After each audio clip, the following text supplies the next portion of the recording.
Bukan ngumpet, kuasa hukum tegaskan Nindi Ayunda ada di rumahnya. Nindi Ayunda kerap mangkir dalam pemeriksaan sebagai saksi dalam kasus dugaan penyekapan terhadap mantan sopirnya, Sulaiman.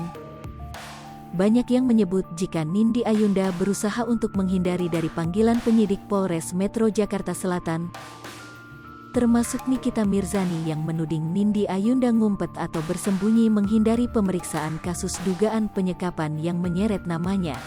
Terkait kabar tersebut, kuasa hukum Nindi Ayunda, Johnson Panjaitan mengungkapkan adanya penerimaan informasi yang tidak benar dari pemberitaan awak media.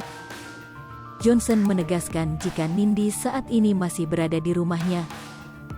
Lebih lanjut, kini perkara Nindi telah dilimpahkan kepada dirinya, sehingga pihak kepolisian bisa berkoordinasi dengan dirinya untuk menghindari pemberitaan negatif.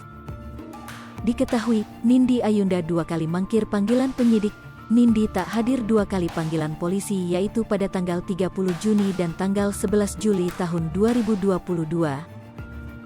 Sebagai informasi, seorang perempuan bernama Rini Diana melaporkan Nindi Ayunda ke Polres Metro Jakarta Selatan pada tanggal 15 Februari tahun 2021. Dalam laporannya, Rini Diana mengatakan suaminya, Sulaiman, yang merupakan mantan sopir Nindi Ayunda, diduga menjadi korban penyekapan Nindi.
Hai pemirsa Sri Popo TV, jangan lupa komen, like, dan subscribe, serta tonton terus berita-berita terupdate lainnya ya.